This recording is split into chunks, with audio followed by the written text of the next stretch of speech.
Oh, we're live. There, we are live. Hey, everybody. Dr. Kelsey here. And it's Catherine Marie. And that other guy there in Chelsea, Alabama, complaining about the rain is Kevin Kane. It ain't raining right now. Oh, Sun's out. we got it. Look at the wet. Look how wet it is. It is soaking wet. Y'all are complaining. Look at this water. Okay, we got lightning over here somewhere behind us. It's a good evening for scary stories, and I think Kevin's going to talk about some haunted doll stuff again. Yes, And I am. then we've got next on the agenda is those strange phone calls from the other side. Voice Yeah. messages, voicemail. Have you ever gotten anything like that, Kevin? I've not gotten it personally, no. Yeah. Well, maybe we can cure that. Oh, wait a minute. Let's see. It's lightning over here. Let's see if you can Uh-oh. get it in the camera out over the Uh-oh. Atlantic Ocean.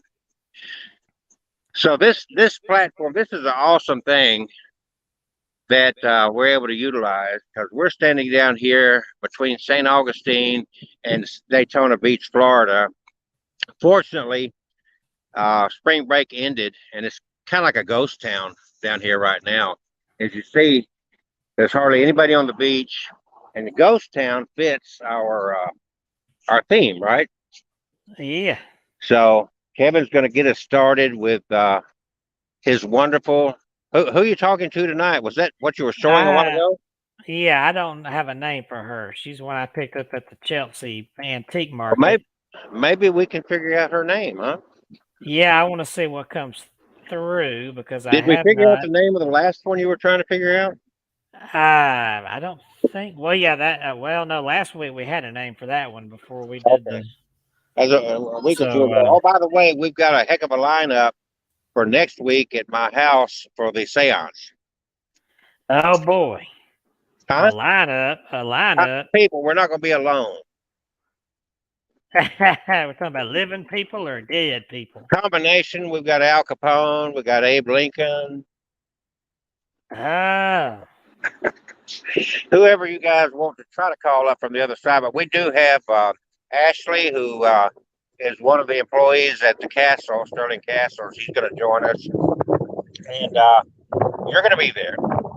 yeah, I'm gonna be there. And Kevin's going to be, yeah. So we're going to live stream a 2-hour seance next Tuesday night, right? Yeah, I guess so. And Kevin's going to bring the pizza. I'm gonna bring pizza. That's the first I've heard of that. Oh, I thought you said you wanted to eat. Hey, you said you was going. You coaxed me over with the promise of See, Italian food. I can really talk crap now because I'm all the way in a different state. He ain't going to come down here and beat me up. Ah, you're gonna beat me up. All You right, just don't know. I'm gonna let Kevin go ahead and get started with his haunted doll here. Yeah. So again, hello from the south midsection of Florida. We're not going to Disney or Universal, none of that. We did check into prices and got sticker shock. I could buy 2 new cars for what they want just to spend a day at Disney World. So Yeah.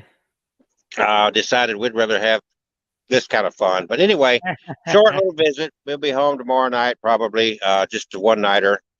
And Kevin, One y'all pay night. attention to his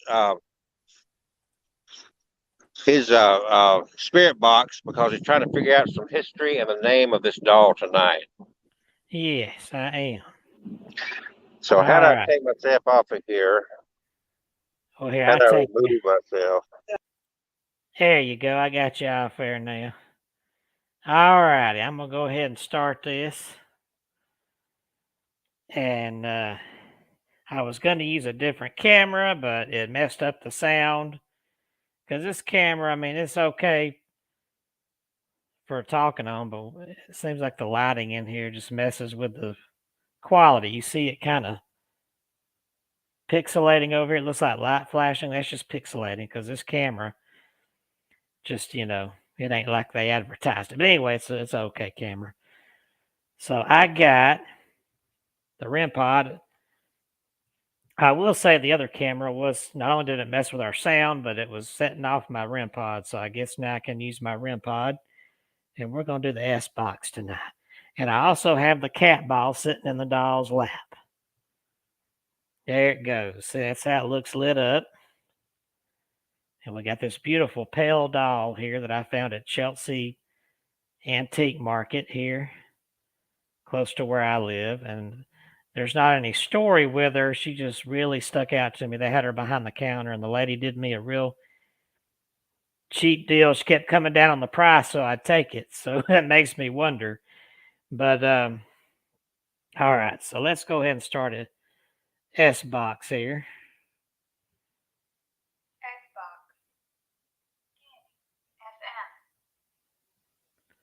All right.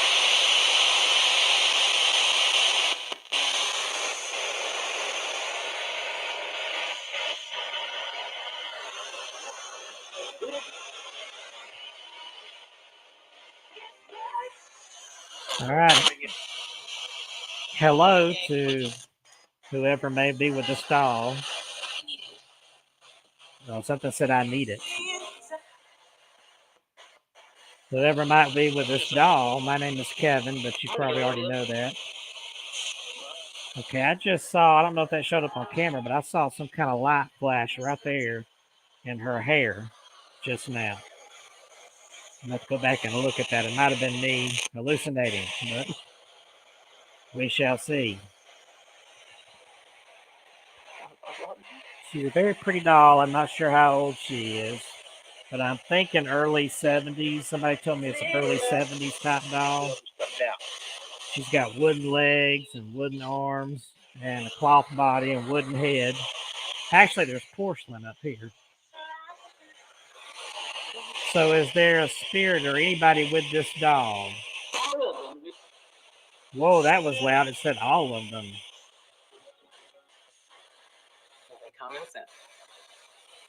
So exactly how many spirits are with this doll?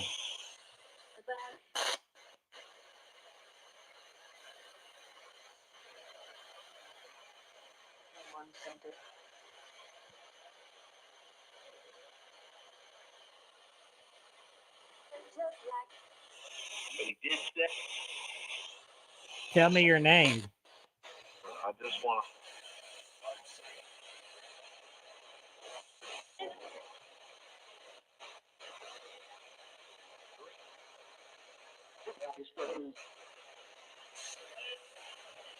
I've got a toy there in your doll's lap. It's called a cat ball. If you tap it, it'll start lighting up. So if you could, please make it light up for us.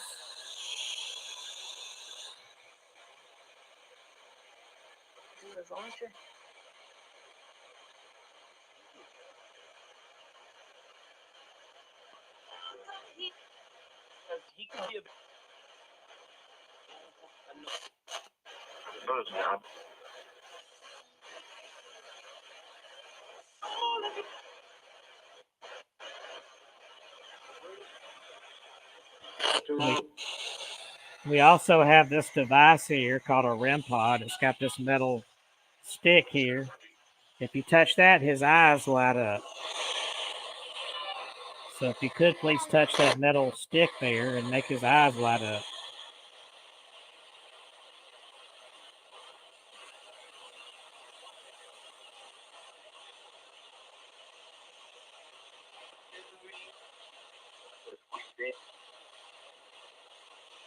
Is there a name for this doll?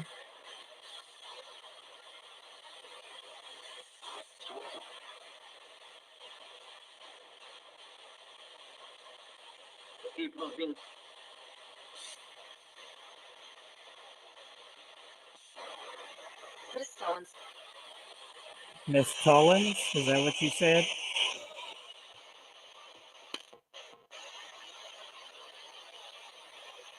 Who is Miss Tullins?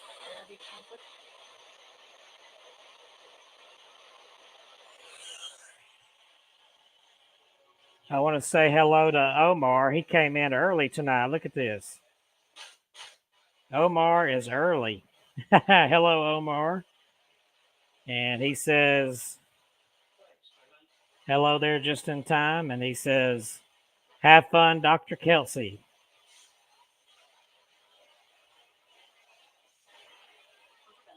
All right, so let's What is your name?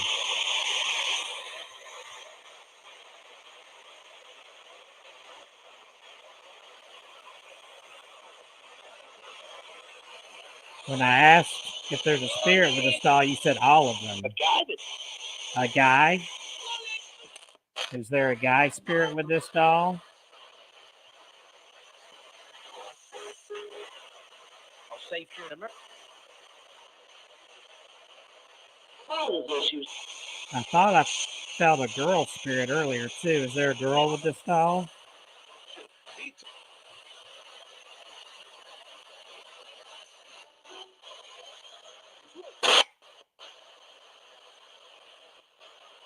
Did this doll belong to you at one time or another?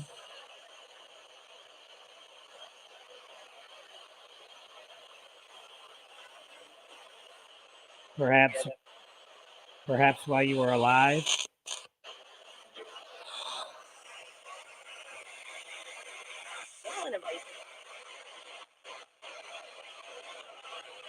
I sure wish you'd tap that ball in your doll's lap. Make it light up. Big eyes.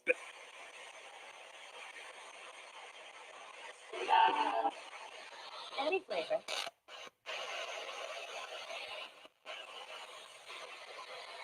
Or just tap this device over here and make its eyes light up. Make it look all funny.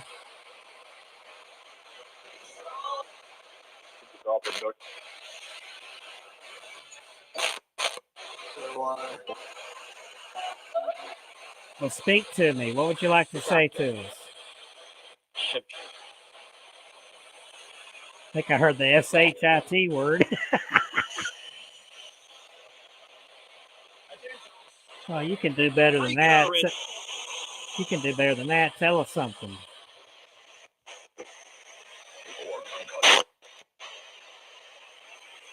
Tell us about yourself.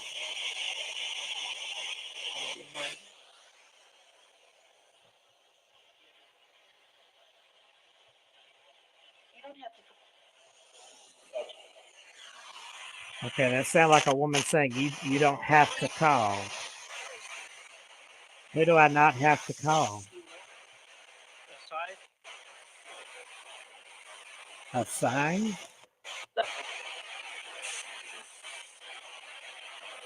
This is pretty weird since we're going to be talking about ghost calls tonight.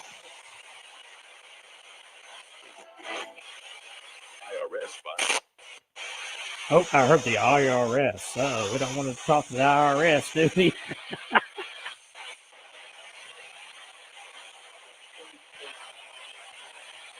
I'd rather talk to a spirit. Or me. Is that what you said? Did this doll belong to someone you love?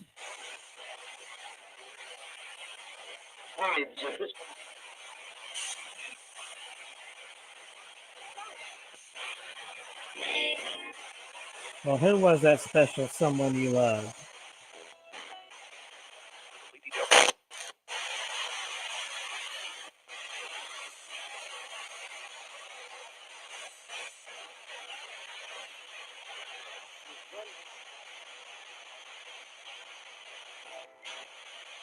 Did this doll belong to that person?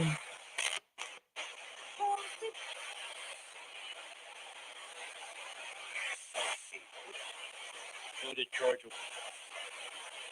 Georgia? If you didn't, Is that where you're from? Are you from Georgia?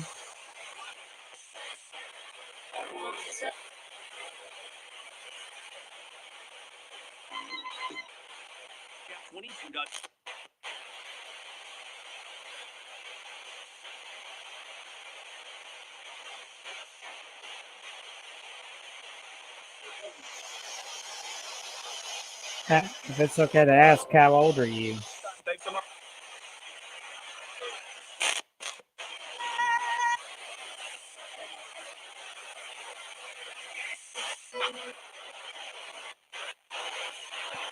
You got a cool doll. I like her wooden hands and her wooden legs. Those little wooden shoes that are painted on.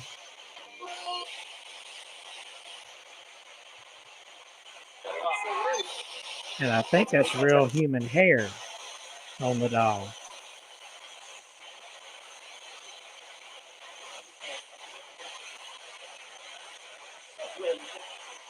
Did you make this doll? Act right now.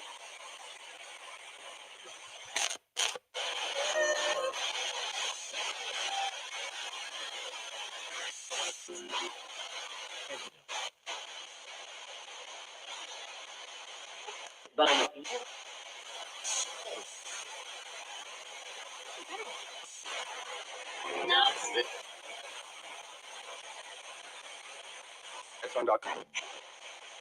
Calm now.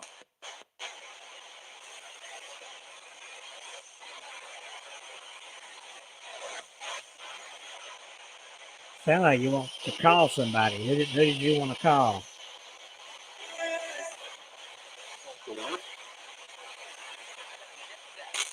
I see Tracy out there in the comments said angel hair.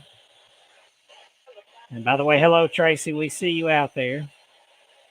There she is. And that does look like angel hair.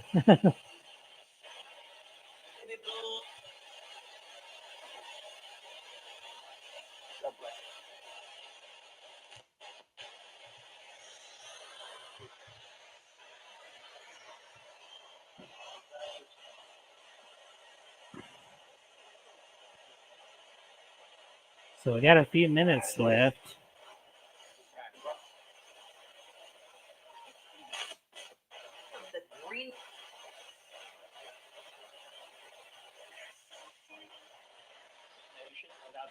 Looks like Omar had a question there I missed about the.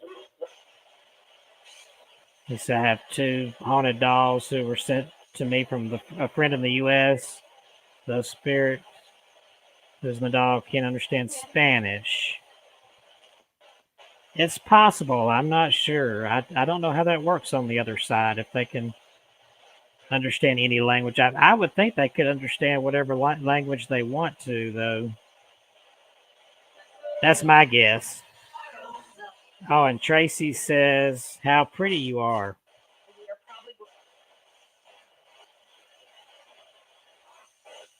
I'd still love to hear a name for this doll. I don't think I've heard that through the spirit box yet. Slash.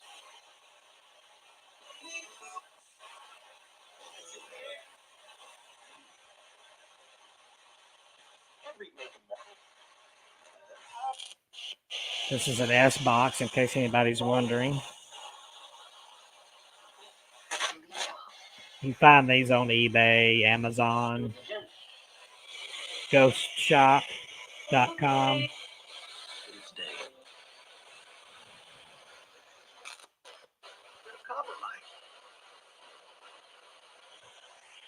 So Tracy says she came from grandmother. Get you. Oh, somebody said, "We'll get you" on the spirit box. Who are you going to get?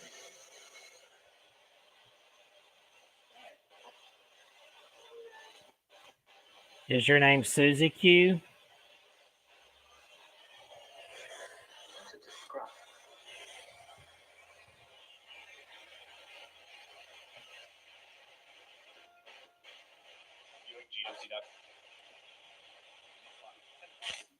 So you said you're from Georgia. I heard Georgia in the spirit box. Are you originally Southern? No. Where are you from originally?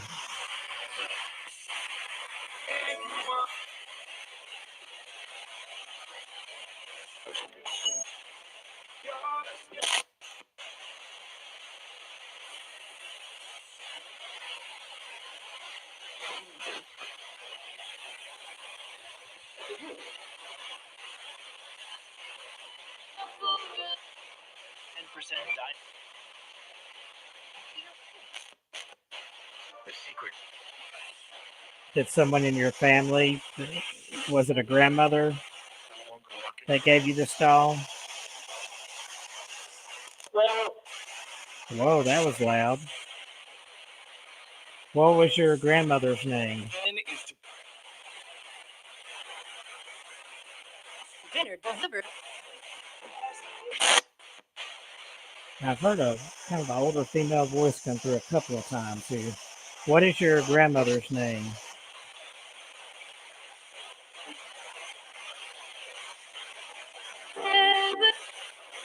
enjoy my Kevin? time. Enjoyed your time? Well, I've enjoyed my time talking to you. We have just a couple of minutes left. Is there anything you want to say? Warm hot person.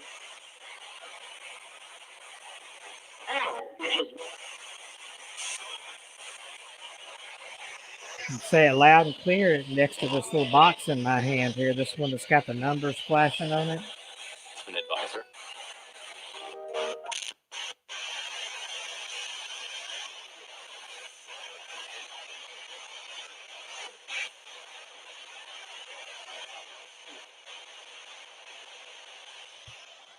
Ceramic or mask.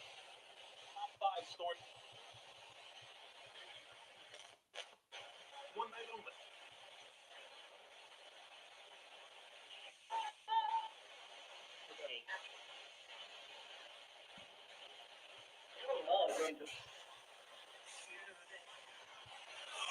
I think Tracy said the name Virginia up in her comments. So is your name Virginia?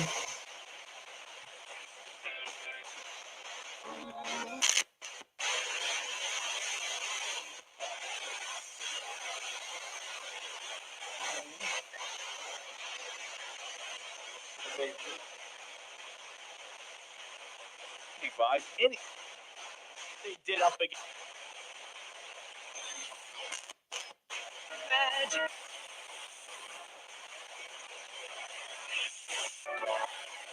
Grandfather's is Did I hear you say grandfather?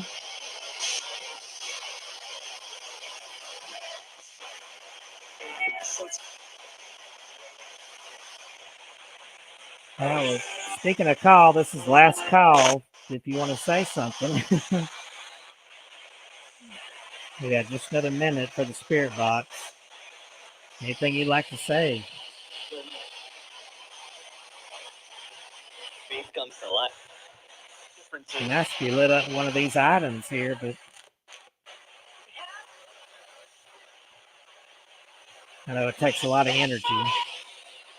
You can use electricity on these devices.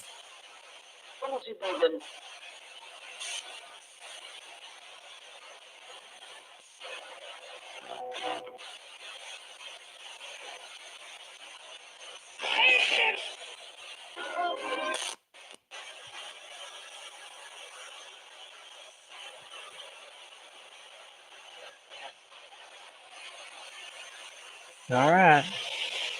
Well, I appreciate you talking to me. I've heard of several responses here that were loud and clear.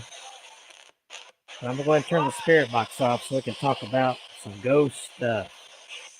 So if there are any spirits that don't belong, be sure to go back to where you came from. And any spirits here, please back away. I'm going to turn this device off and I need you to back away. And I'm going to shut the door here. I'm going to count down from 5 and I'll turn it off.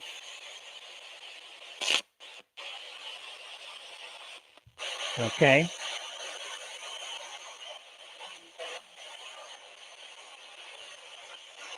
5, 4, 3, 2, 1. Thank you. Good night. Goodbye. There we go. Now then. There we go. So I see a big old face sticking up. Ah! What is that? We went from the nice Solitude beach as the sun went down, and now we're in a very noisy little restaurant. I'm hungry. She isn't hungry, but I'm a starving You're Marvin. a starving Marvin. Marvin. So it's noisy here. I gotta ask you though. It sounded like you had a lot of activity on that dog. I guess so. Did you learn anything Well, of we had Tracy on here made some comments. I think she said the name Virginia up here. So you And think the then, dog's name is Virginia? I guess so. That's what Tracy was picking up. Well, Tracy would be the one to know. And then she said it's late for her. She needs sleep. Well, And sweet dreams. I'm going to sign up long enough to eat and whatnot. It's very noisy. I can barely hear you. I don't know if you hear me okay or not. I hear you perfectly. I see you got to stick your ear up there, and But you see that this is a very busy little Yes. place here. And there's a lot of folks there. a lot of people chowing down on seafood. So Seafood, eat food. I'm on a seafood diet. The only time I eat when I see food. So here we go. So anyway, All right. welcome everybody and greetings from the big state of Florida on the Atlantic coast, the East Coast, where we're enjoying. And here is our great server at this restaurant. Say hi to everybody on the internet. Hello. So we got good service and good food and happy times. We'll be joining you again before the show is over. How's that? Okay, then. All right, Kevin. Talk to you in a little bit. All right. Okay. All righty. I'm back full screen now. I'm going to go ahead and share some stories then, because we were planning on talking about phone calls from ghosts. In fact, when I was a kid, I read a book one time, and I got the cover here called Phone Call from a Ghost. There it is, by Daniel Cohen. That's an interesting book, kind of written for young adults, but adults can enjoy it as well.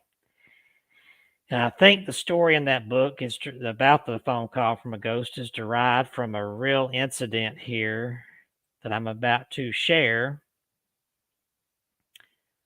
Of course, I got to pull my information up here on my bookmarks. So there's a place called Grande Colonial in San Diego, I believe. And this is about the things that go bump in the night in La Jolla. Grande Colonial La Jolla, if I'm pronouncing that right. Or maybe it's Yola. Jola or Yola. It's 2 a.m. The only sounds are the waves crashing down at the cove. The phone rings at the front desk. The staff sees the room number. It's happening again. The call is from a room that they know is empty. A ghost. Is the Grand Colonial Hotel in La Jolla haunted? Yes, no, maybe. It's been a common rumor around La Jolla for generations.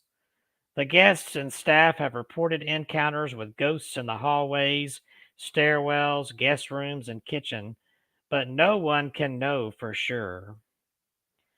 While there's never been an untimely death or a heartsick lover left alone gazing out to sea, waiting for someone who never returns, the hotel certainly has had more than its share of unexplainable, perhaps spooky events. The good news is that all the paranormal sightings have one thing in common.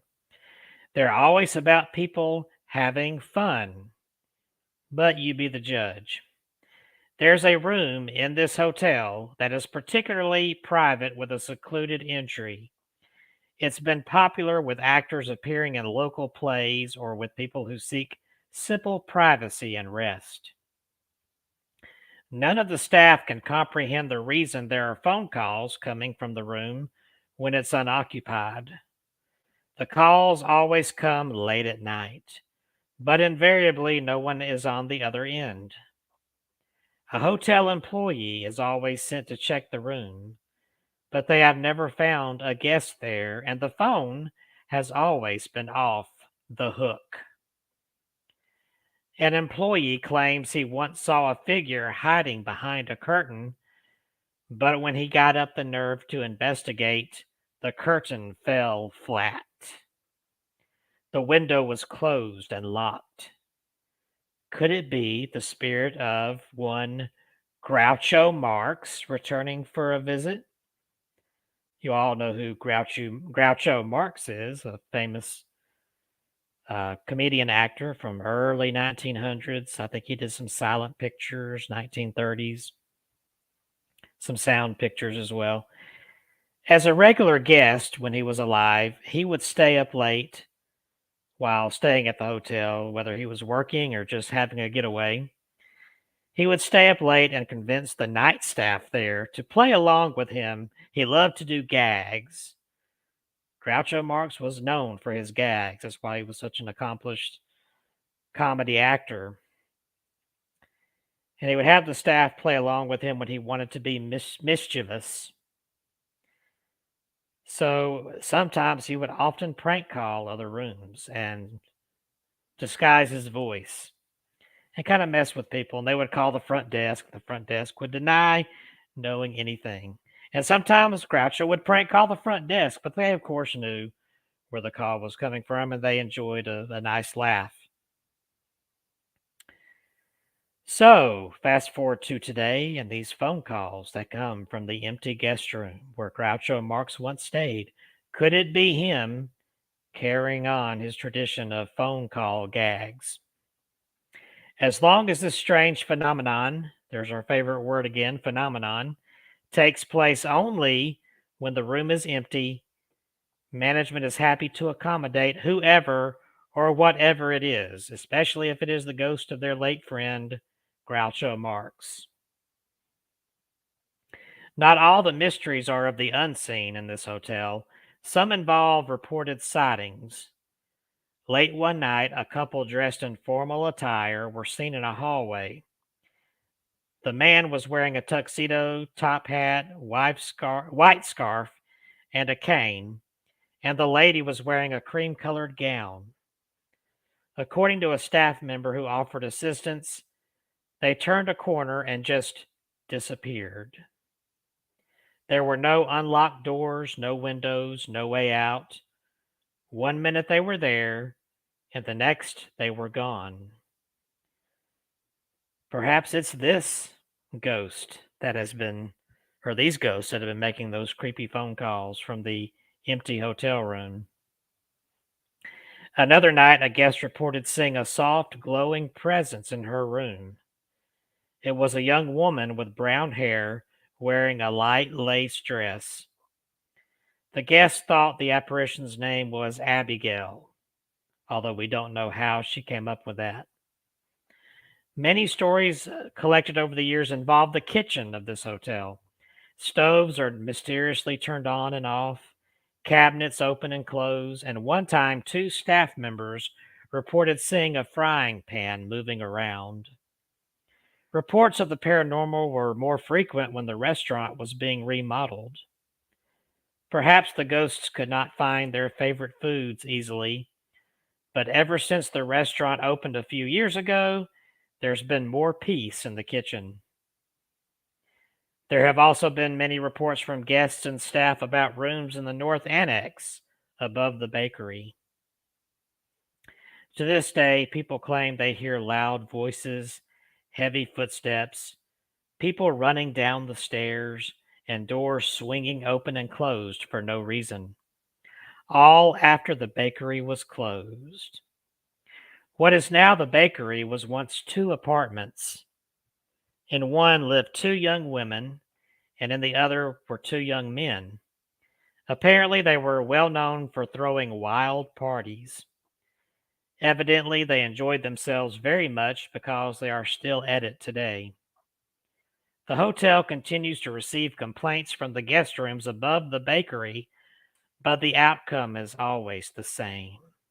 The bakery has been empty for hours and is locked up tight for the night. So who could be throwing that mystery party? Who or what lurks in the hotel's hallways and around the corners, we'll never know. There's only one way to find out. Experience the haunted hotel in San Diego La Jolla for yourself. And just know that even to this day, those ghostly calls continue from that empty room. I wonder if anybody's stayed in that room. Maybe some of those ghostly experiences have been coming from that room. I guess we'll never know. Well, right now it's just me, Kevin Kane, my haunted dolls, while Dr. Kelsey Graham and Lady Catherine are down at the beach enjoying dinner. They'll be back on later, hopefully. But I wanted to try to pull up in this conversation of ghostly phone calls and messages. There's one I want to try to pull up and share here. And hopefully we can do that without our feed getting cut off, but we'll see. Oh, there's Omar. Awesome. Yep. So they didn't think to tell me they were going. Of course, I'm going to be off work next week, and we've got fun stuff at my house coming up. So, but anyway, I'm going to run a little commercial, a little tiny commercial that Dr. Graham created a while back. See if I can find it here. And I'm going to try to pull up this video I wanted to share of a creepy message.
All right. So I hope you enjoyed that little clip. I think, what was the creepy voicemail that someone posted about 12 years ago out here on YouTube. I don't think this is going to interfere with our feed to play this live for y'all. This was really creepy. And then I'm going to share some stories about some creepy calls, but I think I want to throw in some of these creepy audio recordings here and there as we go along. So I'm going to share my screen here and let y'all hear this.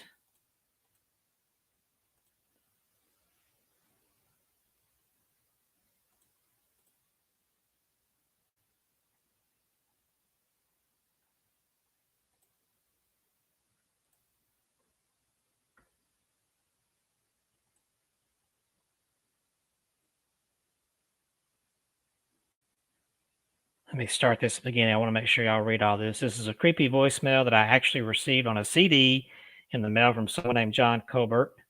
A note came with it that read, "You are on the right trail.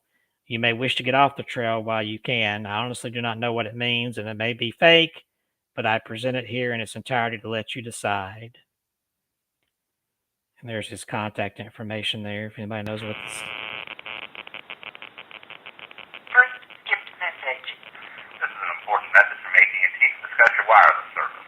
Please return our call at 1-800-947-5096. Well, AT&T, that's not strange. You may also access your account online at www.att.com/mywireless.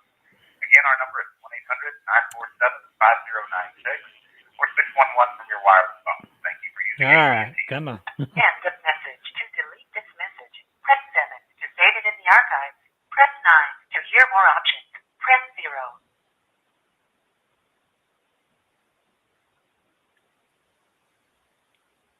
Message skipped. Next message. Siri, listen to me and do exactly as I say. If you say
All right, so that was pretty dang creepy there. Some people have speculated that that was the sound of a man becoming possessed by a demon and that you actually hear the possession going on.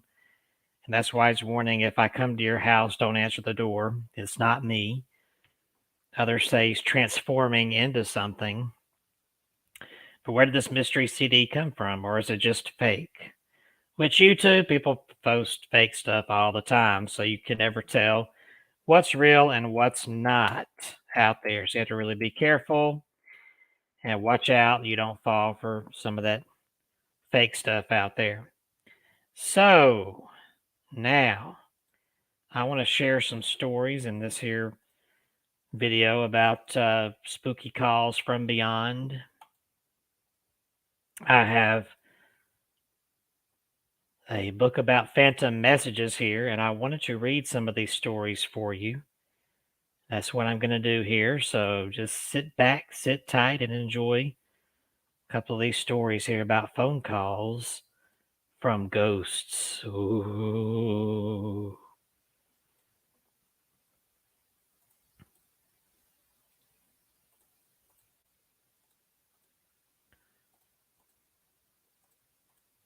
All right. Sorry, this is taking a minute, but I'm trying to get to the stories here. Okay, here's a story about an entity that screamed through a radio in Cheryl Preliznik, Grand Haven, Michigan, 1987.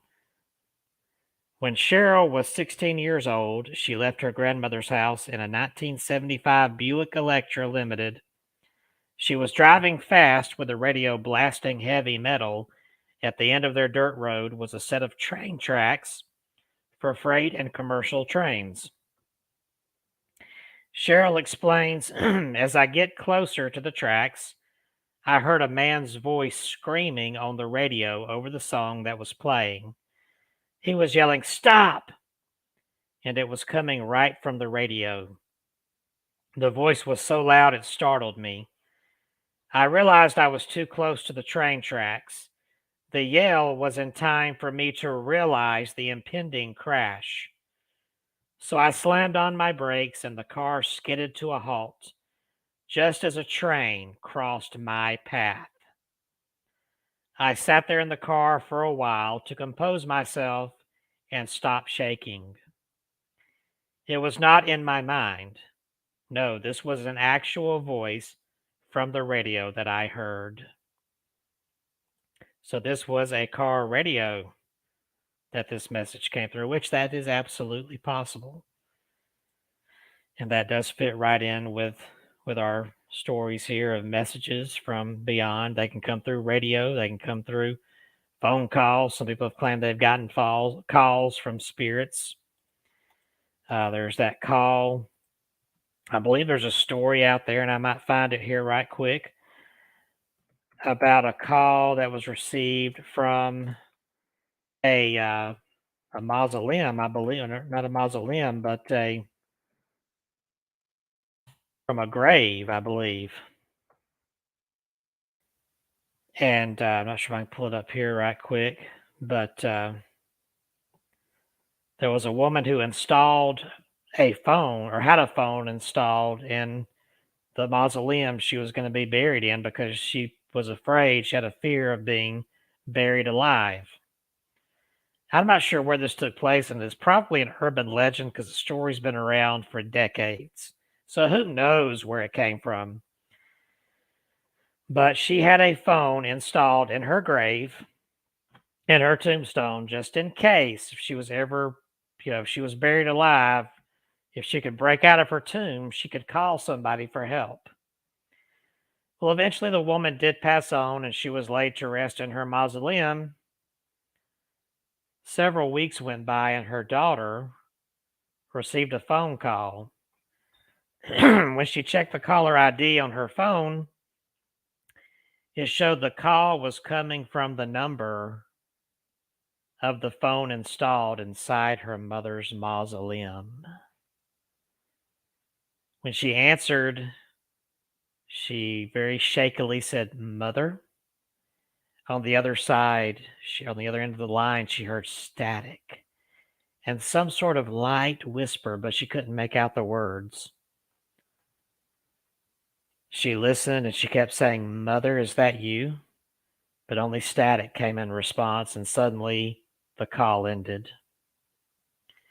Just on a hunch, the girl decided to call the number back just to see what would happen. And when she did, she got a busy signal.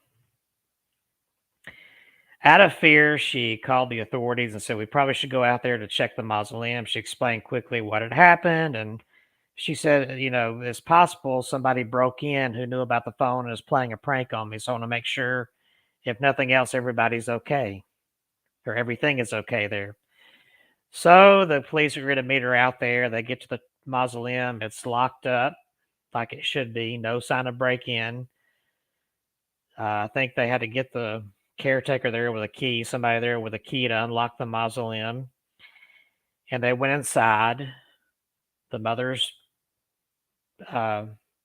casket was laying where it should be inside the cement tomb. It had not been disturbed. But yet the phone was laying off the hook, like someone had just used it. But there was no sign of a break-in and no windows inside this mausoleum. So you figure out, you decide, was that a phone call from a ghost? Ooh, okay. So, let's see. I think we have some more videos here of creepy phone messages. Not all these are just ghosts or anything. There's some things here that are strange noises and just things that were unexplainable. And it could be just some kind of prank or it could be fake, but we'll let you decide. So I'm going to share my screen here that you all see what you think here.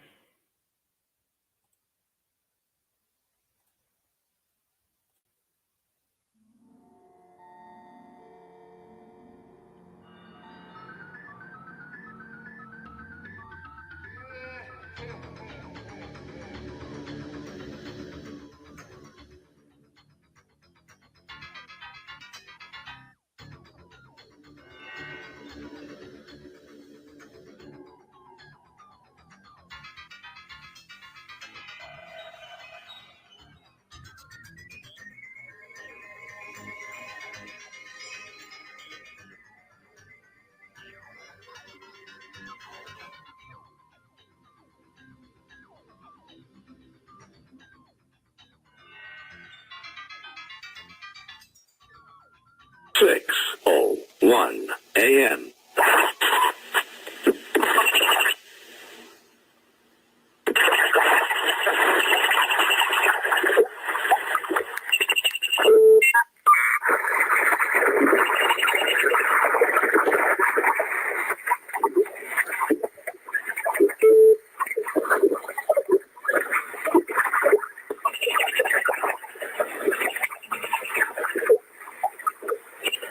Thursday, 6:04 a.m.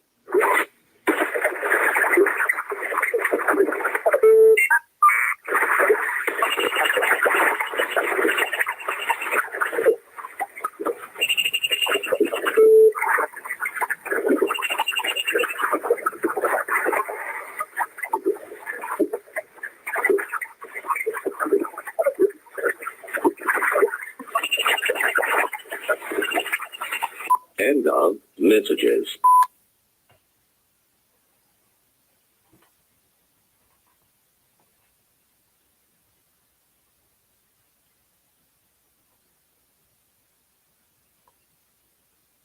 Alrighty. So let's get down to some more stories of calls from and messages from beyond. I have some stories here This is one called Mary Mary. This is from Southington, Connecticut in 1984 from a lady who also picked up, I think, something from her car radio, a strange message. In my college days, my magician friend Phil and I used to hang out in graveyards. We discussed and practiced magic and worked on great achievements, such as a way to vanish the moon. We also talked about the unknown, since we were wonder stricken by all of that, the debunking of fake practitioners like Uri Geller, along with mind boggling urban legends and experiences that were interesting yet often unverifiable. One summer night in one favorite graveyard spot, we decided to try to contact the dead. Why not? We searched to find a perfect older grave for our experiment. We found the area that had photos of the departed on each gravestone. We found one, a younger woman. Her name was Mary, and she had long black hair and wore glasses. Phil and I discussed exactly how we should go about this. It's an important discussion since we wanted the experiment to have the best chance of success. We decided to see if Mary could contact us through the car radio. We turned on the radio and turned the dial until we had thick static with no other stations bleeding through. In order to render our makeshift experiment viable, we decided to talk while the radio continued to play thick static. We wanted to make sure only static was playing for about 20 minutes before we proceeded. After about a half hour, we started taking turns, asking if Mary would show us she was there. Nothing happened. We continued talking about magic and let the radio continue to pump out thick white noise. As a last-ditch effort, we decided to shout out to Mary at the same time. By this time, the static had played for about an hour. Phil held up his hand and put a finger out and then another as we counted out to 3. So our plea would be synchronized. On 3, we shouted, "If you're there, Mary, tell us." After the synchronized shout of us came out of our mouths, the static was completely gone. And we heard a lady's voice speak rapidly, unintelligible words for about 10 seconds, and then it went right back to static. Despite being debunkers of countless phenomena, we stood dumbfounded. It really startled us. We ran to the car and shut the radio off, and then we discussed it for some time after that. Our logical minds told us it was simply coincidence, and perhaps that's all it was. Certainly, statistically, that would appear to be the best explanation, as opposed to something beyond the natural understanding of the world. Regardless, it is a night we'll never forget, leaving an impression that made me continue to seek out the paranormal. And then we have a story from East Haven, Connecticut in 1989 about a message or phantom talking that came through a clock radio. This incident happened right around midnight after Diane's boyfriend left at about 11:45 p.m.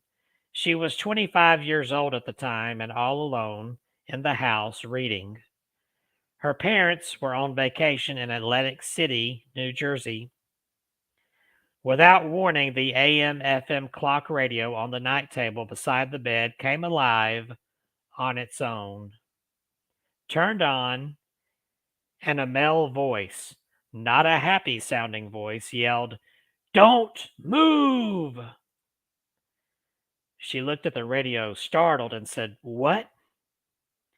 It yelled out again, "Don't move!" She didn't know how to interpret it, but Diane took comfort in knowing that she would be moving out of the house within a week or two. Shaken, she immediately left the room and called her mom in Atlantic City, telling her what just transpired. Diane explained she was completely awake, so this was not an imagined incident. Several times the radio turned on by itself, and through the static, a voice seemed to be trying to break through. Diane could not quite make out what was being said. It didn't sound like a radio station trying to come through either. When Diane moved out, she left that AM/FM clock radio with her parents. A few years after Diane's mother passed away, she had another experience. She would periodically visit her dad and straighten up the house for him. She opened all the curtains and blinds in his bedroom to let the sun in and started to make his bed. Suddenly, the radio sprang to life. A woman's voice that sounded very pleasant came through the static, and she understood it to say, "It's okay. It's okay." She was not scared this time. In fact, it made her feel quite comfortable. Diane said back, "I hear you, and I'm not afraid."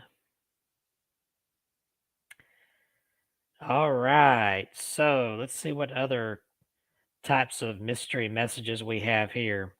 Actually, we're going on the 8 o'clock hour here, so I do want to advertise for us. In fact, let me make sure we have. Let's see, we're supposed to have Dr. Graham's wish machine. Here it is. Scrolling at the bottom of the screen there. Wishing machine now on sale. www.thewishdoctor.com. And those are machines that Dr. Graham himself builds that look kind of like this. And supposedly, if you try it out, your wish can be granted too. So visit wishdoctor.com to find out today some more information on that. And while you're at it, visit myhauntedDolls.com, and there you'll find my books out there, such as My Haunted Collection, The Dark Side.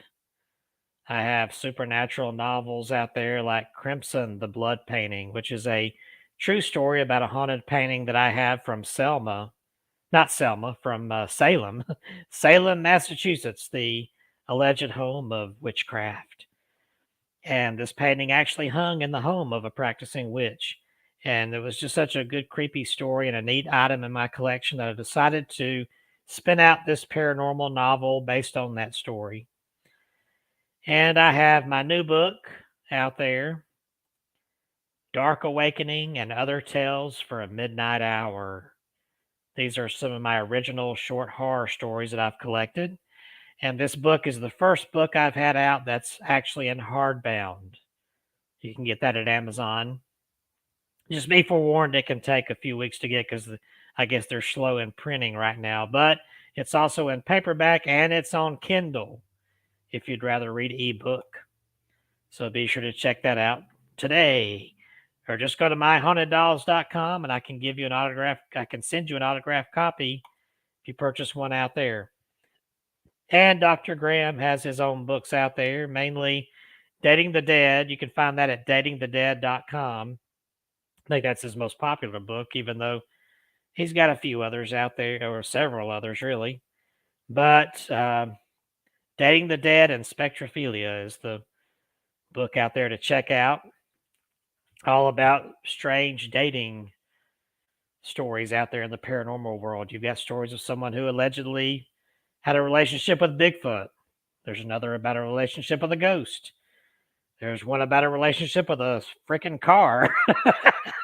So be sure to check that out. All right. So we're in the 8 o'clock hour now, and I do want to, hopefully, as I said earlier in the show, but if you just tuned in, Dr. Graham and Lady Catherine are at the beach taking care of some things down there, and they might just come. They were on earlier this evening, and they'll hopefully come back on before the show is out. But until then, it's just me entertaining you with stories of phone calls and paranormal messages from beyond.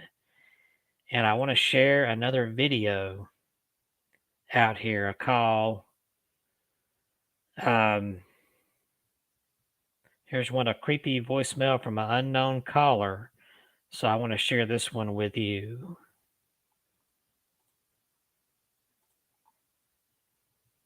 As soon as I share my screen here.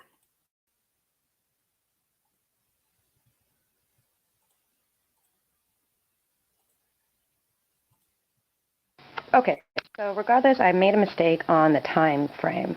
I got this voicemail on my phone at 10:04 a.m. and then I had a missed call from my home number at 10:10 a.m., but I never called my cell phone from my house. This is the message I had gotten. Tuesday, 1:7 p.m. Friday, 6:40 p.m. Hi, Deborah. It's Saturday, 12:07 p.m. Monday, 4:08. Friday, 10:05 a.m.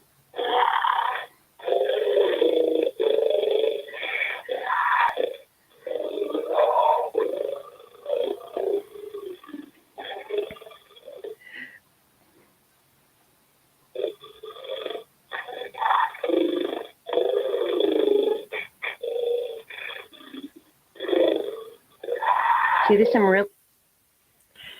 Ooh-wee, that is some scary stuff there. Hooters. I tell you, they got some of the strangest things that pop up there to recommend to you when you're done watching a video. I thought that was something for Hooters Ghost Stories. I think we'll stay away from that tonight since we might have some kids watching. But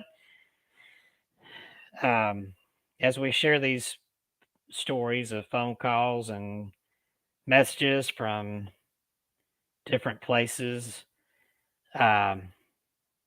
just want to make sure to welcome you if you have any stories of maybe a creepy phone call that you received. Be sure to share that with us. You can put it in the comments and we can talk about that.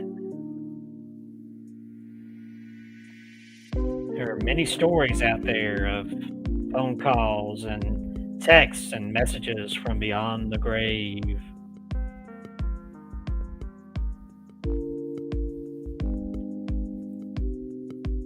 So if you have one, be sure to share it in the comments section and we can share that here for you if you like. So, what's next on our stories here from beyond the grave? We have, and these stories I've shared here, they've come from all over. There's been some from car radios, from clock radios, and there's been phone calls, like the few stories I shared, like the haunted hotel where allegedly the ghost of Groucho Marx still makes prank calls from his room when it's empty and nobody's there. So that's pretty cool stuff. But I want to tell some stories here that are actual phone calls. And now here's a good creepy one from Texas. The deceased borrows a cell phone. This is from Bella Reynolds Silsby in Texas, and it happened in 1984. My husband's grandfather passed away back in 1984. Grandpa Reynolds comes to visit, and every time he does, he calls my cell phone from my husband's cell phone. He hangs up, and then he calls back. This is a repeated pattern. He calls at least once a month and calls from my husband's personal cell phone and also from his work cell phone. There have been a couple of voicemails, but I can't hear anything, even with my earbuds in. My bloody house is so active with family members. Since the hurricane, I've had even more visitors. It's always a paranormal circus here. I also have a set of twins. They sit on my couch and argue about baseball. I have no idea who they are, but their names are Timmy and Tommy Thibodeau, and they wear white shrimper boots. So it sounds like this story came from someone who's actually sensitive.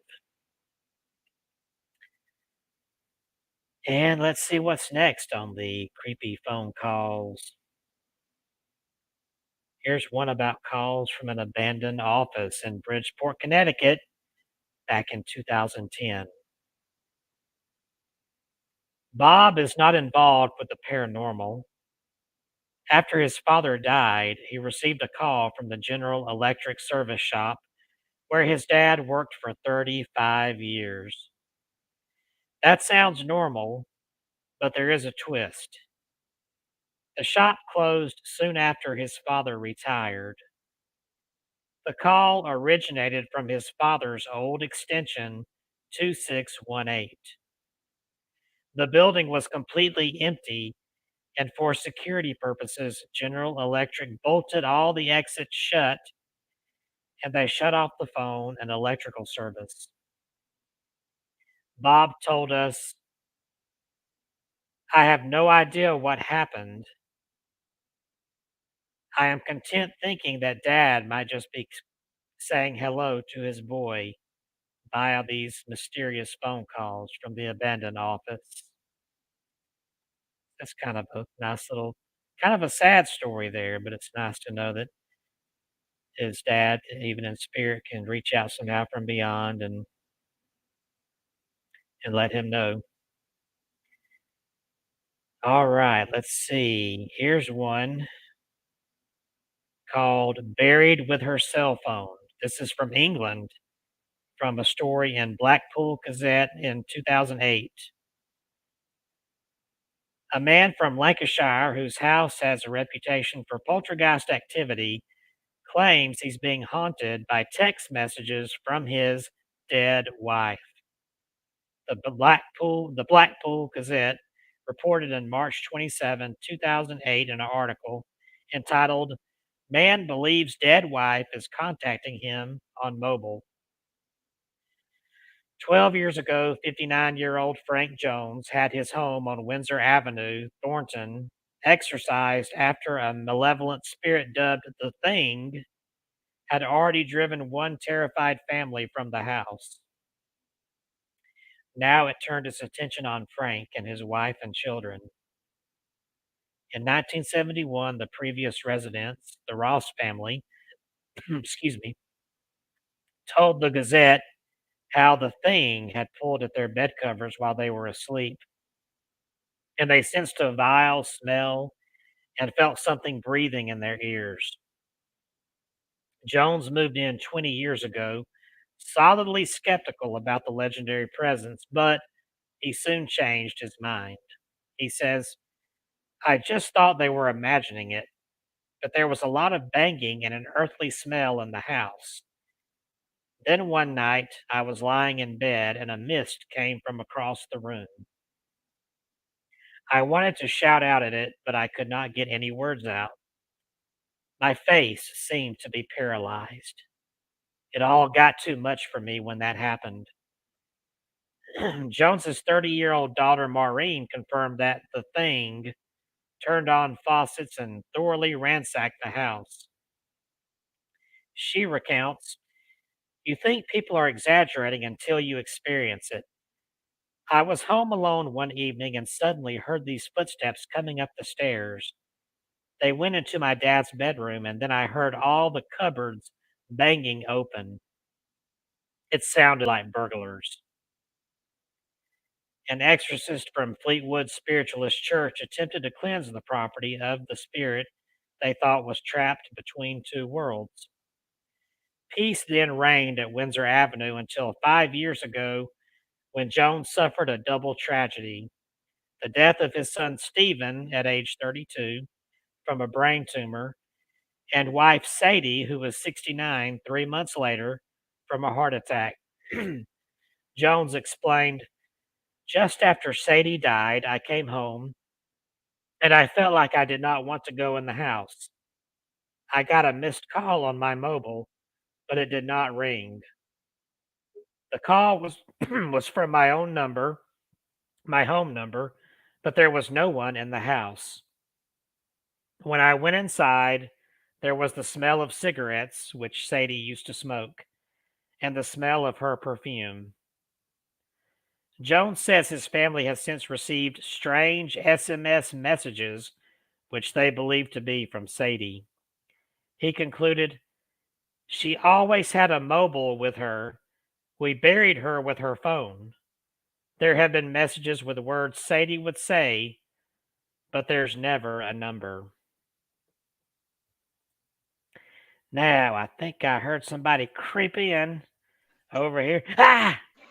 Oh, what's that? What's that? Well, I just ate a burger and just paid.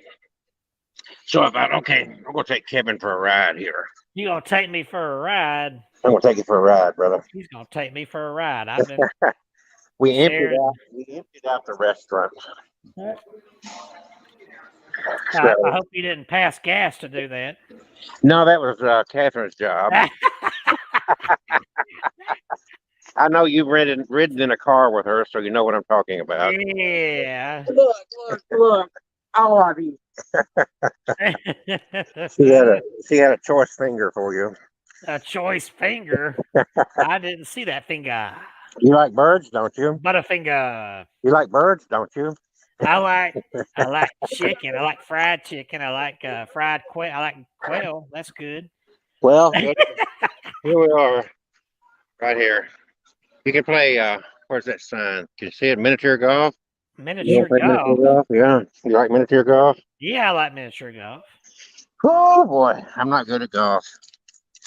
I used to play Ooh. golf, but I was never any good at it. Well, I have been sharing stories of ghostly phone calls, ghostly messages through car radios, ghostly. You have done an excellingly good job. I've played some videos on YouTube of creepy messages because I thought you got to have that if you're going to talk about. So, a lot of people have gotten strange stuff. Oh, yeah. Oh, he cut out. Dadgummit. Maybe he'll come back on in a minute. Let's see. I wish, there once was a time. Well, I see another video we can share out here and some. Oh, there he comes.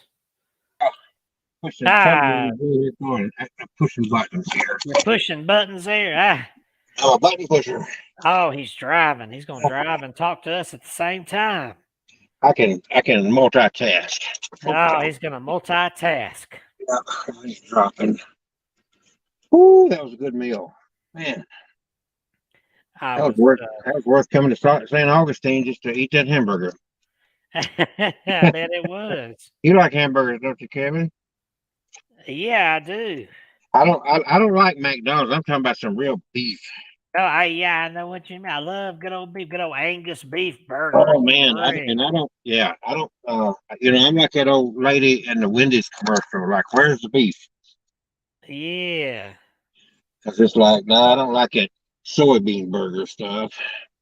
Nah, I've had some veggie burgers, but well, if I want a veggie burger, I'll get a veggie burger. But don't serve me a veggie burger when I'm wanting beef. Yeah. So anyway, I didn't get to listen to all the stories. I did get the best I could pay attention to the haunted doll. And I think you said that name came up Virginia, thanks to Tracy. Yeah, that was Tracy commenting. Yeah. That. So you learned something. Yeah, and well, we had Omar on early. He came on right at the beginning of the show. Usually he comes on the last 10 minutes. Did he stay? Is he still on? I don't know. Let's see. He commented at 7:37. He said, "Awesome." So we'll see if he's out there. Omar. What is he? Costa Rica? I think he said Costa. Yeah, I think he's. Oh man, we're always forgetting. Well, come on, let's hear another story. You got okay. 45 minutes of storytelling? Yeah, let me see. Here's one about a man's uncle's answering machine up in Garden City Park, New York. back in 1995.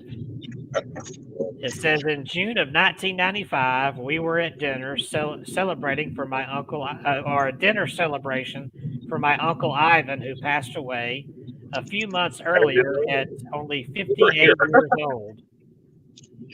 His wife Dolores, who is my aunt, and all of our children were together for the big dinner. After eating, we returned to my house.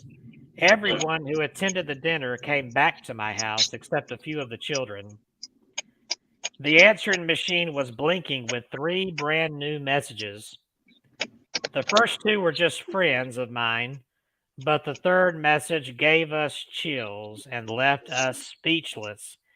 It was my Uncle Ivan's voice on the answering machine singing Como Fue, which is my aunt's favorite song.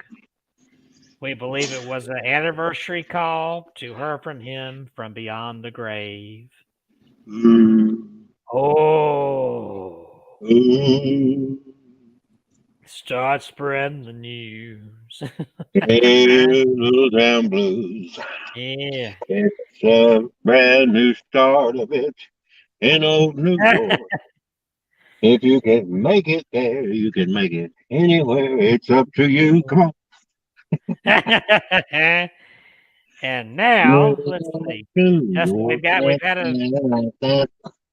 I shared a story about a voice on a car radio, a voice on a clock radio. We've got phone messages and phone calls, but now we've got a store intercom system. How about this? Oh, wow. From Cheryl Prelesnick in West Haven, Connecticut. On October 12, 2001, when at work in West Haven, Connecticut, I was putting together posters for an upcoming open house. At around 2 p.m., a woman's voice made an announcement over the loudspeaker. Harriet Cooper, please call the operator. Harriet Cooper, please call the operator.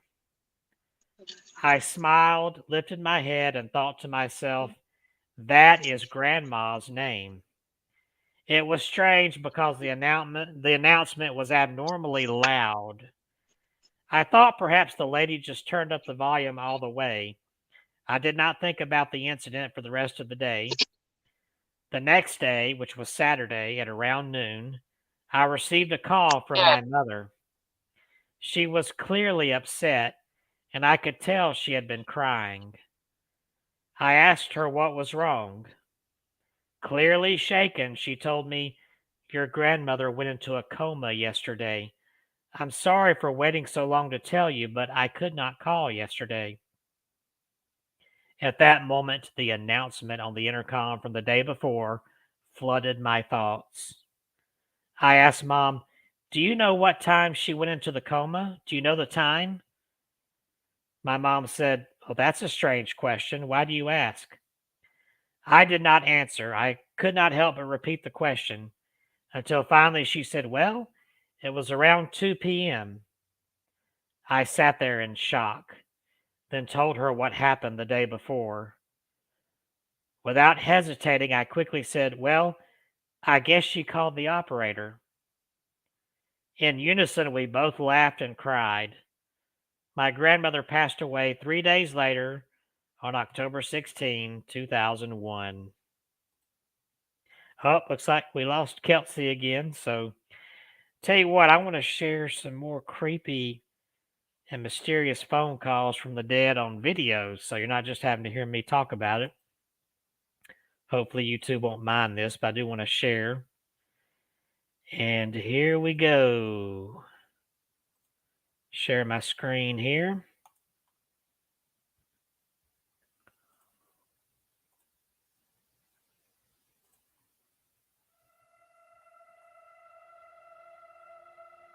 Can ghosts call people by way of electronic devices, such as telephones and cell phones, in order to get a message to loved ones? Some say that it's possible. In this video, we count down 5 creepy phone calls that people believe have come from the dead. A paranormal investigator received a call to investigate a house. The investigator was surprised that the man on the other end of the phone could have found his number, for it was a new cell phone and the number hadn't yet been given out. Still, the investigator followed up with the phone number the man had given him during their brief conversation. Upon calling the number, the investigator found a woman at the other end of the phone. She quickly informed the investigator that the name of the man he'd asked her about was her husband, who had died a decade previously. Her husband couldn't have made the phone call to the investigator. Rattled, the investigator decided to call the number back that the man had called him from and received an earful of static, followed by an abrupt termination of the call. This happened 2 times, so the investigator then called the woman back and explained the strange story. He was astonished to find out the old static-filled phone number he had dialed was indeed the woman's and her deceased husband's old telephone number from the house he had died in when it burnt down. A terrible train wreck occurred on the 12th of September 2008 in California's San Fernando Valley. A Metrolink commuter train carrying 225 riders collided with a Union Pacific freight train. In what is now referred to as the Chatsworth crash, 135 people were injured. Of those injured, 87 people were hospitalized and 25 died. According to the National Transportation Safety Board, which investigated the cause of the collision, the Metrolink train ran through a red signal before entering a section of single track where the opposing freight train had been given the right-of-way by the train dispatcher. The National Transportation Safety Board faulted the Metrolink train's engineer for the collision, concluding that he was distracted by text messages he was sending while on duty. One of the fatalities on the Metrolink train was 49-year-old Charles Peck, a Delta Airlines customer service representative from Salt Lake City. He and his fiancée had put off marriage until Peck could relocate to the Los Angeles area where she lived. Charles died on impact, but his body was not immediately found. During those hours, Peck's mobile phone made a series of calls to his fiancée and many family members. 35 calls were made from Peck's phone to members of his family and inner circle, all of which consisted of a few minutes of silence before disconnection. As the calls continued, authorities used Peck's cell signal in order to locate his body, which they eventually did 1 hour after the last call. Peck's phone was never found. In 2008, a man from England shared a different ghost story with the media. This ghost story concerned his wife contacting him by the way of his cell phone. Not only did Frank claim to have received phone calls from the dead, but further claimed that his deceased wife and son started to appear in his home. Frank's son died from a brain tumor, and his wife died 3 months later due to a heart attack. The odd story of the ghost phone call began when Frank noticed he had a missed call on his mobile phone, but the cell phone never rang. The call came from his empty home, a place where he no longer wished to visit after his family had passed away so tragically. When he entered his home, he immediately recognized the smell of his wife's cigarettes and her perfume. Frank says she always had a cell phone with her and they even buried her with it. Not only has Frank answered strange phone calls, but he's even received text messages that he believes to be from her. In April of 2011, a YouTube user uploaded a recording of a voicemail she received. From the description, we learn that her grandfather died on December the 23rd, 2010. The voicemail was received in March, and the user claimed that her phone only rang once before the voicemail was recorded. What she heard on the voicemail was chilling. The white noise in the background is broken by the faint whisper of the word Grandpa. Saved message.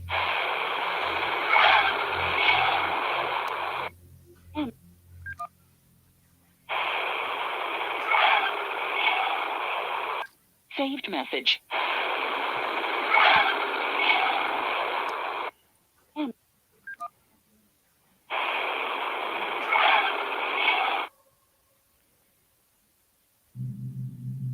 Author Dean Koontz was subject to a spooky phone call of his own.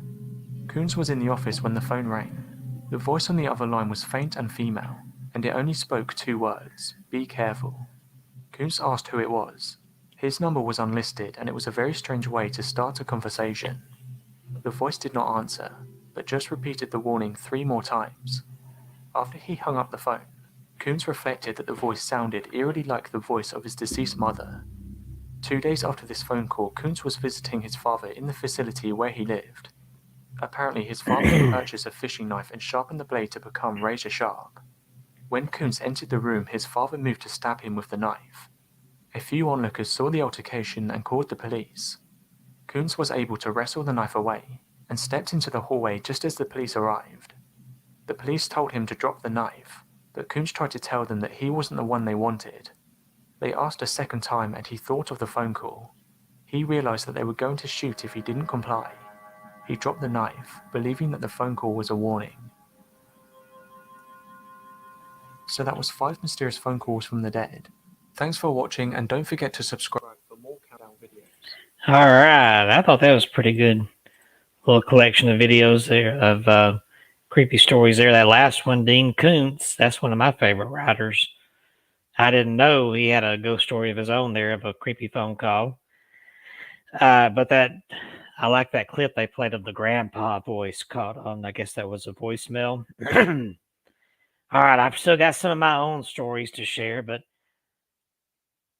I'm just going to plug myself again since Dr. Kelsey's not here to stop me. This is the hardbound version of my book, Dark Awakening and Other Tales for a Midnight Hour.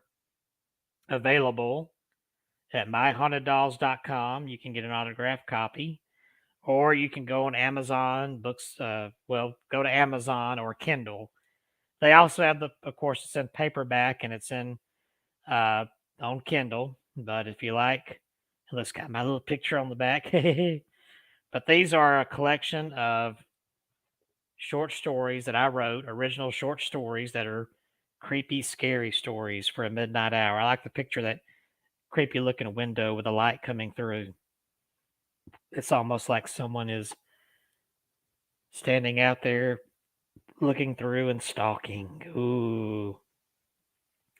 So be sure to check that out. All right, let's see, we got a half hour left, so I'm going to share some more stories I have here of ghostly phone calls. Let's throw up Creepy Granny on the phone here again. All right, what have we got here? And some of these, like I've said, are not just phone calls. These are also stories of people who've gotten messages on radios, and we had that one earlier. And we have one from Gettysburg here, which again, this is another story for a clock radio. Gettysburg Ghosts Call to Play. In 2010, my husband Daniel and I were staying at Round Top Campground in Gettysburg. We waited until later in the evening when it was not busy to go take showers at the bathhouse. The women's bathroom showers have a door on the left that you enter through, and the men's room has their shower doors on the right. The laundry room is in between. Daniel and I agreed to meet in the laundry room when we were finished. As I showered, I felt as if I was being watched.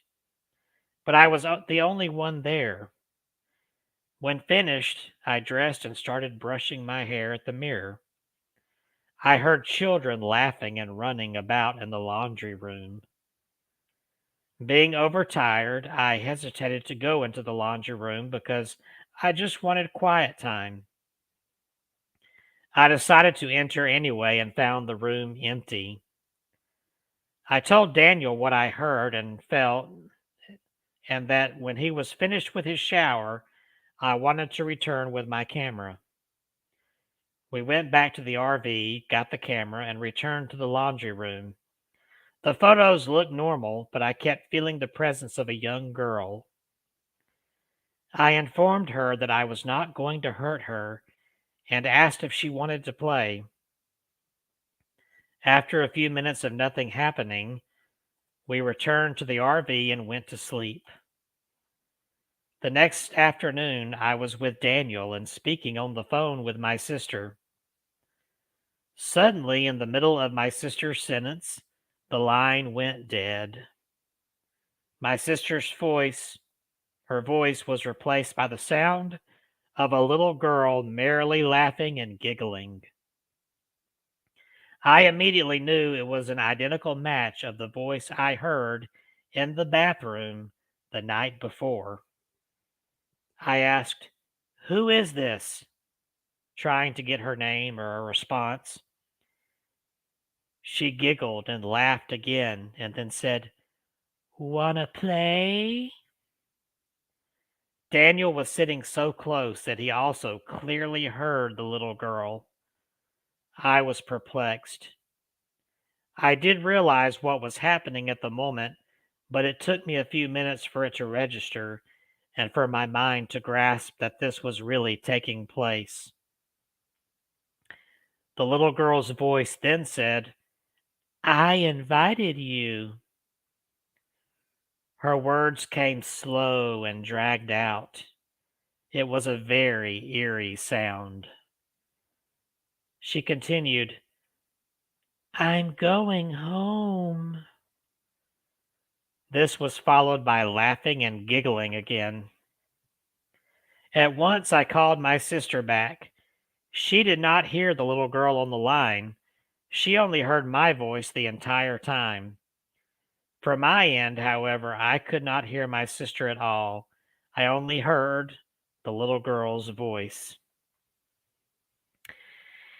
Dang, that might be the best story I've read out here tonight from this collection of ghostly messages and calls. Here's one called From Graveyard to Facebook.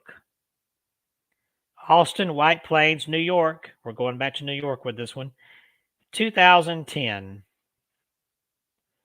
After investigating a house in which the stepfather allegedly killed his wife and stepdaughter, then killed himself, Sean started to feel he was being followed. He didn't know if it was negative or not. He started recording on a few different ghost box recorders to see if an EVP could provide a clue. Sean asked, "Is someone following me?" He played the recording back. A female voice claiming to be the murdered stepdaughter answered, "You freed me from my stepfather's hell. Thank you." Sean was aware this might not be the stepdaughter at all, knowing that these parasites can simply lie. Parasites mean negative entities and demonics. One day when Sean was working at his job at a wine store, a mother and her 8-year-old boy entered. The little boy said to his mother, "There's a ghost there." The mother admitted that her son sometimes says things like that. During the next few weeks, Sean and his friend Gregory explored cemeteries looking for answers by asking more insightful questions. It seemed like the spirit of the stepdaughter was responding to Sean's questions. The female voice captured on audio was recognizable, sounding exactly like she did in prior communications. She answered questions wherever he went. Even in his apartment, he did EVPs. She explained, "My father is very angry with me for what I had done." As Sean continued to gather a mounting number of recorded messages, he discovered the stepdaughter answered his questions before he verbally asked them out loud. In addition to Sean obtaining conversations with her via EVPs, something much more surreal happened. The murdered stepdaughter sent him a friend request on Facebook. It was dated 2 months before she died. Her random Facebook message simply said, "Nice eyes." He found himself actively communicating with her via daily EVP recordings. She gave advice and held normal conversations. She even told Sean where his wallet was when he lost it. Is this a strange case of contacting someone on Facebook randomly 2 months before being murdered and then connecting again from the graveyard? Did she know something about the future that we did not? Or did she know about the past and message Sean in retrospect from the future? Wow, many questions, and these are very creepy stories of messages from beyond the grave. Now, what else have we got here that I can share here? We got a little over 20 minutes left here, so let's see what else I can pull up. Looks like we've got one about a ghostly computer, some sort of computer message. Ghost computer comes to life in Woodland Hills, California, 2015. My dad's side of the family was mostly unknown to me. I was a kid growing up without a dad in the Philippines. We only had contact with my Aunt Mary and my half-brother Bruce during those times. I didn't bother to check on Dad's family until I was in my 30s. My sister did most of the ancestry work, but abandoned it when she got too busy with her business. One late night in early October of 2015, I felt a male presence mostly out of the corner of my eye. This feeling repeated a few times until later that same month when I had a sudden urge to find out more about my dad's roots. While searching online, I could still feel a presence right behind me. I came across a few names, but no further leads. Then the page I was on froze. I hit the back button. Instead of going back, the page went forward. I was stunned at what I saw loaded on the screen, names of relatives and ancestral information that went on for quite a few pages. The last page was about this pioneer in Coles County that came from Tennessee, the patriarch of the Taylor clan who served during the Battle of New Orleans. I have since visited his grave and the battlefield he fought on. I have the feeling that the presence I felt 2 years ago was my great-great-great-great-grandpa, Michael Taylor. His youngest daughter was married to Abraham Lincoln's close cousin. Well, that's an interesting story. So we've had phone calls, we've had Facebook messages from beyond, we've had car radio and alarm clock radio messages. What else can we find in here of these strange messages from beyond the grave? Here's one called "It Came Through the Speakers." That's another Connecticut story from Linda Crouch in Hamden, Connecticut, 1985. Linda didn't live in a house that had any apparent paranormal activity until the following occurrence happened at the age of 15. Linda and her friend Jennifer got together at Linda's house to hang out after school. They started tossing out ideas of what they could do together. After different suggestions, they decided on making their own radio show. The two pretend stars decided to sing parody songs and be DJs. The process was to play albums later and then record it all back on a cassette tape recorder as one cohesive show. The cassette recorder used was the small desktop style. Linda unwrapped and inserted a new cassette tape so their project could sound its best.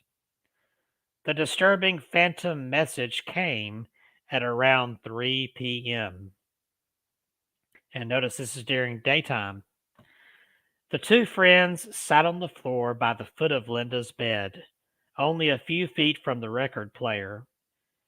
It was a simple one without a radio built in, but it did have two large speakers. The record player remained unplugged since they were going to record the music later for the show. Here is Linda's account. We were doing a little introduction to our pretend radio show when our attention was interrupted by an unusual sound. Through the unplugged record player speakers came a muffled song, almost like the sound a baby's mobile would make.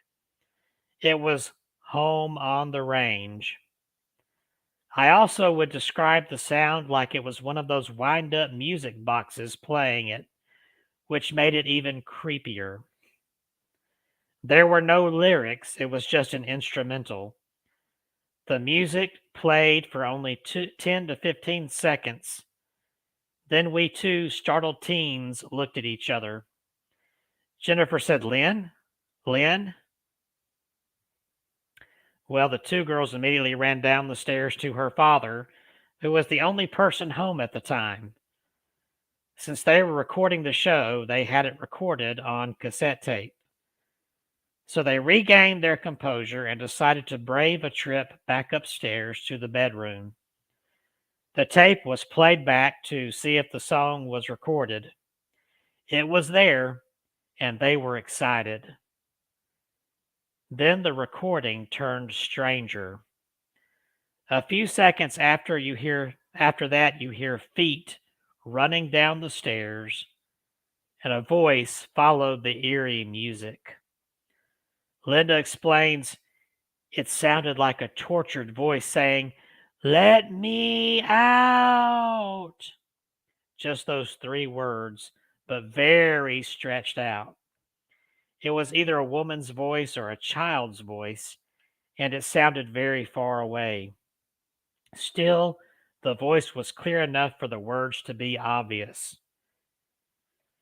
Trying to be little detectives, they checked the plug to the record player and speakers just to make sure that they were unplugged. They were. The 2 looked at each other in disbelief. Years later, Linda had another unusual experience.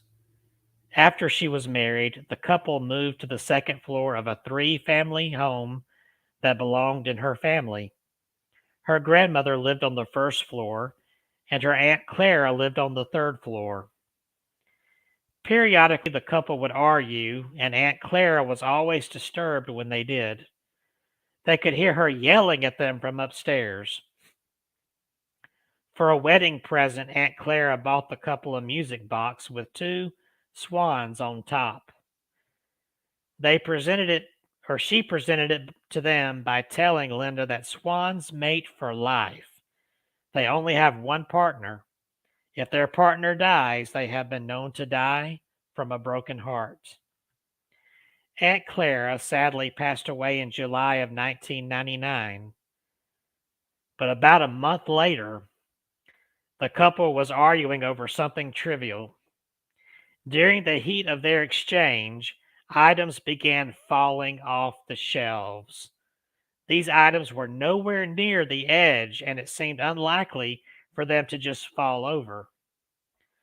The 2 looked at each other in wonder. They immediately thought that Aunt Clara was not happy. On second thought, it could just be their imaginations. The next time they had an argument, once again, items fell off the shelves. Now they knew. It had to be Aunt Clara telling them to knock it off. The final convincer was after all the items fell, and then music was heard. The swan music box with the doves started playing on its own, and they knew then it was Aunt Clara telling them to behave. That's a good little story there. We got less than 15 minutes here. Let's see what else I can cook up here about ghostly messages and creepy things like that. Here's one called Crossing Over Waycross by Phone. In 2010, Lori's brother died from cancer at the age of 67. During his final days, he stayed at their mom's home. Lori says, "I called Mom's house 2 days later to inquire about his funeral arrangements. I was using a landline phone to call Mom. I dialed her number, and there was an odd waiting period before the phone started ringing. Before that, there was a lot of static. Then a man's voice came through. It clearly said, 'Lorianne.' The voice was clearly my brother. After he spoke, the phone connected the call and started to ring. Her mother answered that call and found a confused daughter on the line. Lori asked her if anyone was at the house that could have answered the phone before she did, but the only 2 people in the house were her mom and sister. Lori says, This has never happened to me before or since. I believe this was my brother Johnny saying his last goodbye. So that is amazing. Let's see what else we have here in the next 10 minutes we have left here or so. All right, let's see. This one sounds creepy. It's called It Came from the Top of the Stairs. In August of 1990, Lisa's brother Joey, this is a different Lisa, Lisa's brother Joey passed away at a young age. After a period of mourning, the family moved all his belongings to the upper part of an addition on the house. Joey preferred staying upstairs and often sat on the top step. After his death, the family still felt his presence at the top of the stairs in his usual spot. The family had a little dog named Baby, and Joey was the dog's favorite. Baby even had a special prance that he would do only when Joey was calling or talking to him. One day, Baby was doing his special little prance at the top of the stairs. Lisa's mom thought this might be a good opportunity to record at that spot and see if they could catch anything. Lisa says, "We pressed record and planned on listening to it later. We wanted to leave the house to be sure if we captured anything, there would be no confusion over whether we made the sounds or not. When we listen back to the tape later, you can hear us walk downstairs. You can hear the garage door opening and our car immediately leave. After that, there was activity. We heard someone speaking out, but it was too soft and therefore indistinguishable. The voice sounded like it was almost pleading with us, but we just could not understand what was being said."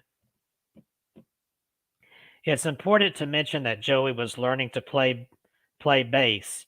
His bass guitar and amplifier were stored upstairs with his other belongings. His favorite song was Crazy Train by Ozzy Osbourne. Getting frustrated at not being able to understand the voice on the tape, they all listened closely to hear what was next. Lisa described the defining moment. There was a period of silence on the tape, and then they heard the all too familiar bass line that Joey often practiced. The beginning part to the song, only it was not the bass part on the recording, it was Joey practicing the bass part. That was the moment that turned the family into believers. Together at once, the family all had the same thought. Joey was trying in multiple ways to prove it was him. Fast forward to when some close friends of the family bought that same house. They loved Joey and had no fear about the events experienced there. Lisa relayed the news from them with excitement. They told us that a TV upstairs in Joey's old room turned itself on and off at odd random intervals. As they investigated how the TV turned on, a few family members heard an unmistakable voice say, "Joey," from within the TV. I still have that tape in storage somewhere and will share it if I can find it. Ooh, have you ever had a call or a message from a ghost? If you have, be sure to comment so in the comment section. The comment section's been quiet lately, so we want to hear that. We've only got a few minutes here, but I think I can fit in a couple of more stories here about calls from beyond and messages from beyond. Let's see here what we have. Yeah. In this collection of mine here. All right. Here's one. A call from the future predicts 911. Okay, we got to read this one. This This was in Fritz Cape Cod, Massachusetts, 2001. It was 1 month before 9/11. That's the incident in September 11, 2001, when we were attacked. David was working as an alcohol and drug addiction counselor in Cape Cod, Massachusetts. David received a call on his cell phone that went straight to voicemail.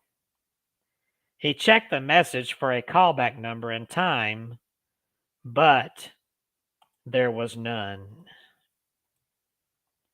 David says, I listened to the message. While listening, I got this bad, eerie feeling of dread. It's hard to explain, but I felt sick instantly. There was no voice, but a lot of wind and the sound of crunching metal. In the background, you could hear a crowd of people screaming in terror. He kept receiving these mysterious calls every morning. All of them lasted exactly 3 minutes.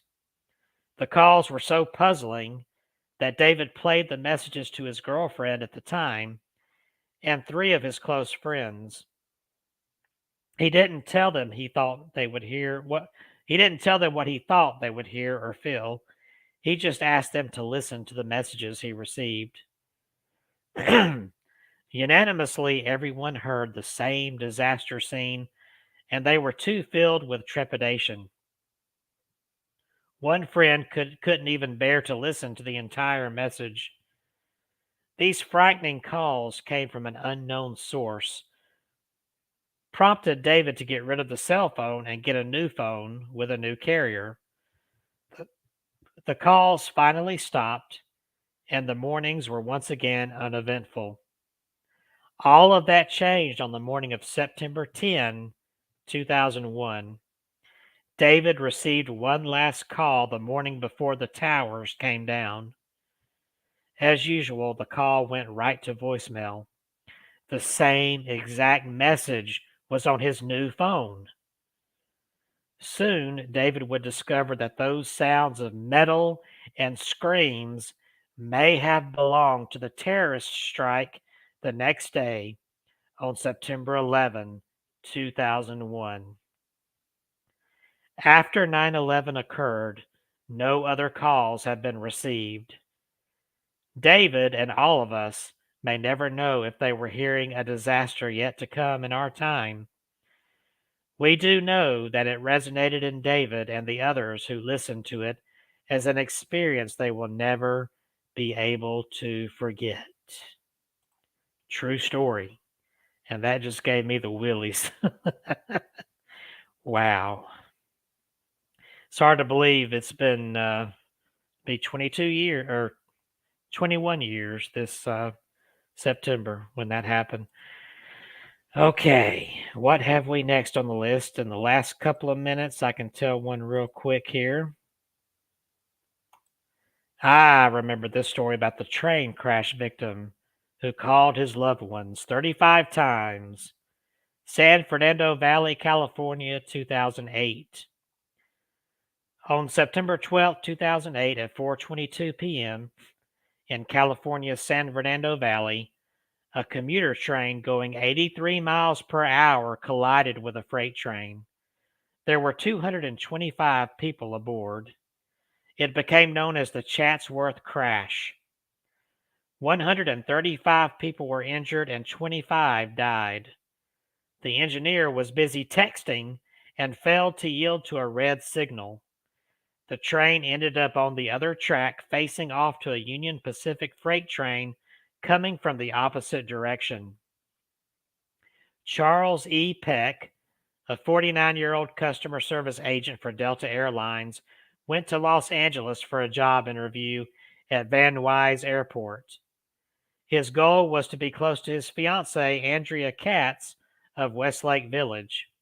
The couple was holding off on marriage until they were living in the same state. Andrea, along with Peck's parents and siblings, heard news of the crash on the radio as she was driving to the train station to pick him up. Naturally, they were quite grief-stricken by the news. It took 12 hours to recover Charles's body from the wreckage. For the long hours prior, however, Peck's cell phone made call after call to his loved ones. It called his son, his brother, his stepmother, his sister, and Andrea. A friend who lived in the same complex as Charles also received a call. In total, 35 calls had been made throughout the course of the night. Whenever they answered these unexplainable calls, they heard static. They tried calling back, but their calls went straight to his voicemail. They thought Charles was trapped and trying to use his cell phone to call for help. The slew of calls were relayed to authorities. The emergency crew attempted to find the phone through its signal. They checked the remains left behind in the first train where the calls were originating from. They found no phone anywhere, despite thoroughly searching the train car and calling the phone number. Rescue crews found Charles's body around midnight, an hour after the calls stopped. Based on his severe injuries, there was no question that he died on contact. Skeptics would say that he must not have died on contact and made the calls before dropping the phone, but Charles was in the very first car. The doctor said he was killed instantly upon being jolted from the car at the time the two trains crashed.